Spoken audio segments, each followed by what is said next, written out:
Hey everyone, this is the video for literature reviews. The annotated bib was our first step towards making the literature review of your MRAD paper. This video then will define and outline some steps to help you complete that portion of your paper. Sometimes people use the words annotated bib and lit review interchangeably, but they're actually distinct genres or distinct pieces of writing. For the annotated bib, the focus is on proving that you can find valuable and credible sources. Sort of like saying, hey, I'm a really good source finder. Look what I found. Because of this, the annotated bib really revolves around the idea of credibility. So an annotated bib would mostly summarize sources just to display that they have content. Then you would have sections about evaluation, and you would have a reference citation within the annotated bib for each source. There's no organization to the annotated bib because, again, it's just about sources and just presenting them as is. So usually it goes source by source, with each source being treated independently. There's little interaction. And then an annotated bib has sources that you might not actually use in the final paper because they aren't as credible or they don't have the content that you're looking for. A literature review, on the other hand, is embedded in this MRAD paper. Since it's integrated in this bigger paper, that it's like just one part of it, it has more purpose and intention. It has a lot more connection to your actual research question. So the goal of a literature review is saying, here's why my research question is so relevant, warranted, impactful, and important. To do this, a literature review would summarize some sources, but mostly synthesize them and analyze them, actually pulling meaning and impact from your sources.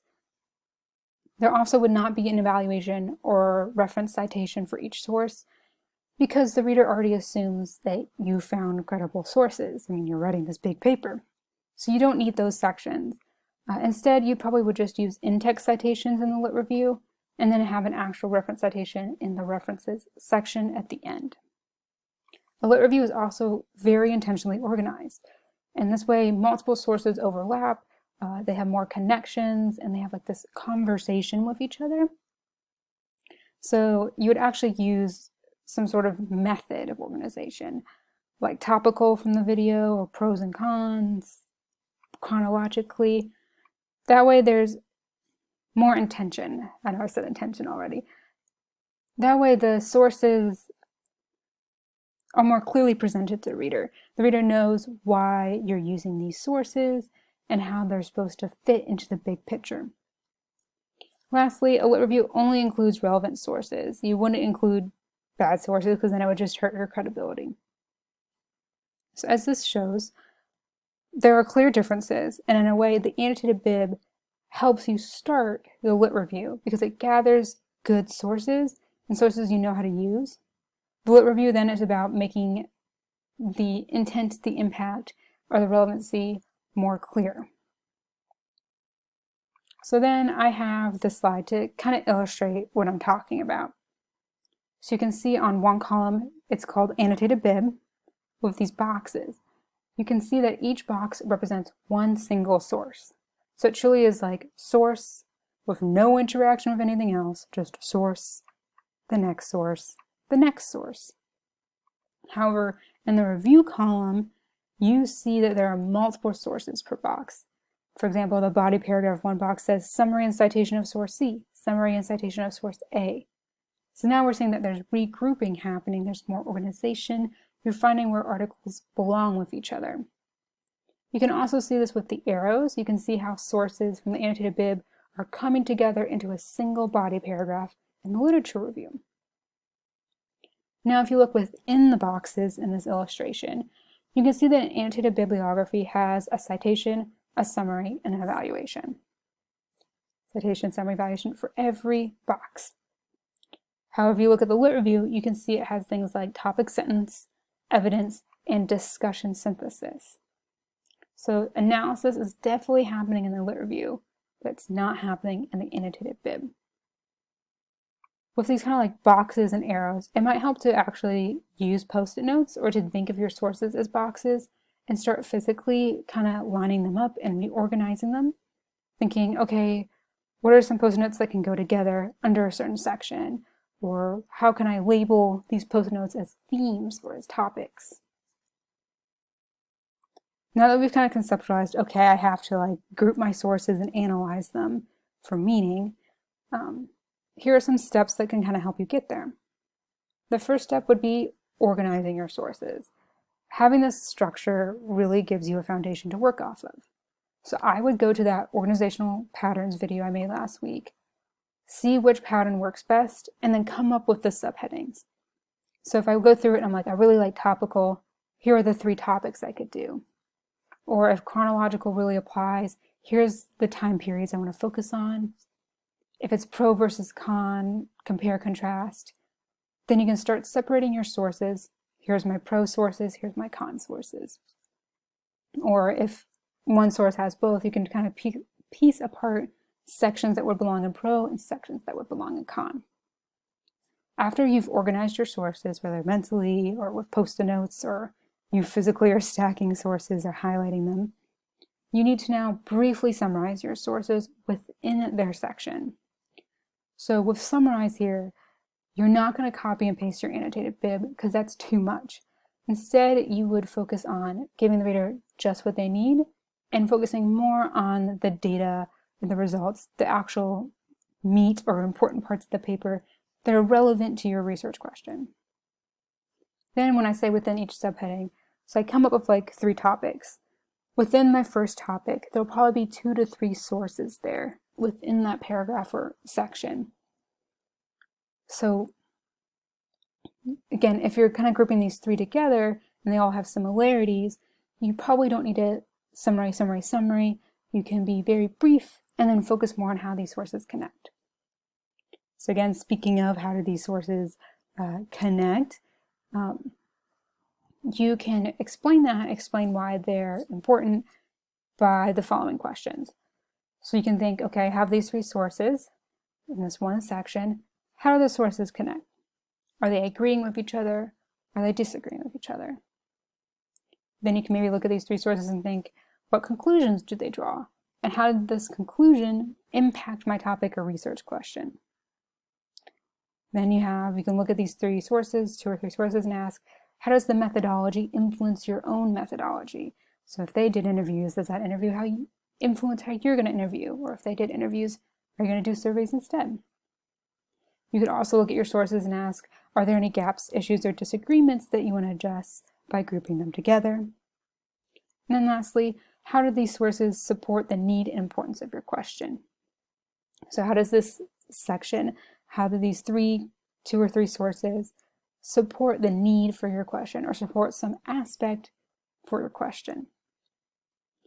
So if you can answer some of these for each subheading or part of your organization, you're really defining the role of your research question. You're really giving justification for why there needs to be more research. Here's a metaphor to kind of help illustrate this and conceptualize it some more. Imagine you're hosting a fancy dinner party, or Thanksgiving, since that's coming up, or Thanksgiving, with your sources. Since you're having this party, you want it to be a good party. You want everyone to be happy, enjoy it. At the end, you want people to be like, wow, she did a great, or he or she did a great job. So if you want that to happen, you need to be planning how to go about this party. So the first thing you need to ask is, who are you going to invite? So of your sources, who's worth coming to the party?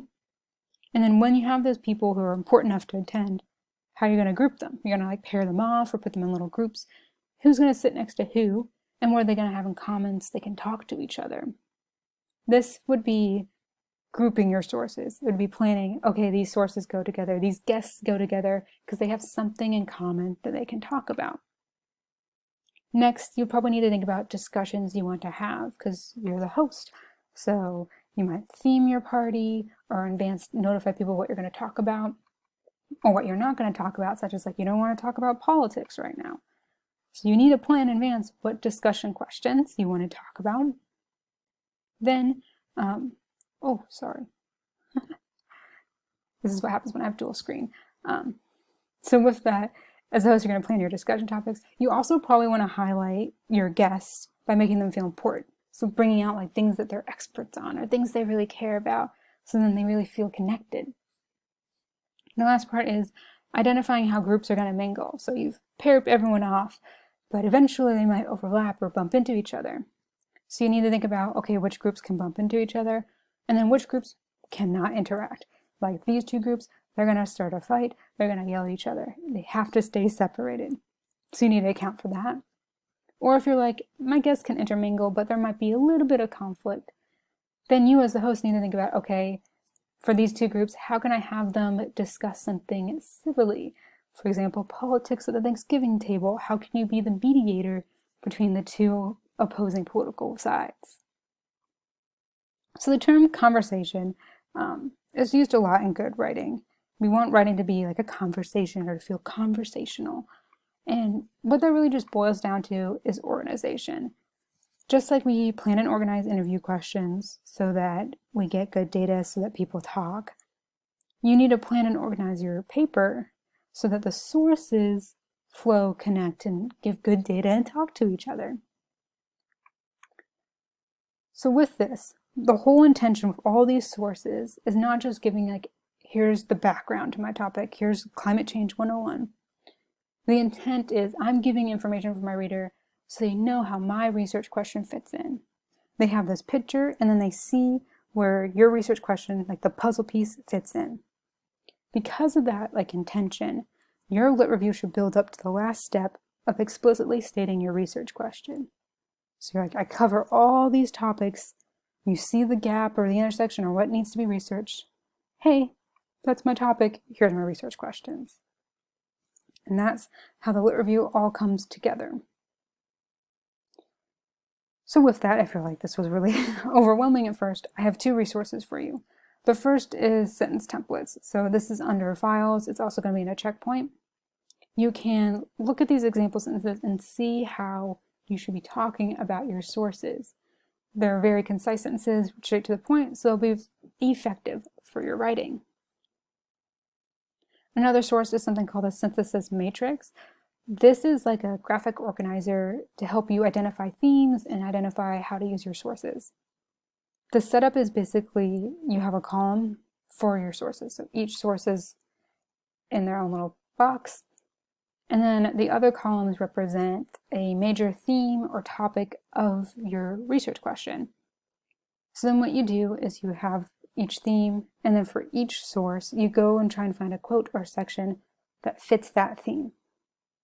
And then, well, you might have gaps. You might have a source that doesn't address your first theme, but it does the other two. That's okay. What it just reveals is when you talk about that section, you won't be including that source. But when you talk about a different section, you would. It's just a visual way to organize data for your lit review. I don't have a template posted, but you can easily Google like synthesis matrix PDF synthesis matrix template and find one. Or you can email me and I can give you a synthesis matrix. The last thing is I just want to remind you about some due dates. So this week your quiz is going to be an outline, which is essentially step 1 and a little bit of step 2 of this video. Then next week we're going to have checkpoint 1, which is fleshing out the lit review. I'm actually going to start filling in some of the information. So in a way, we're setting up a structure this week and then filling in the gaps next week.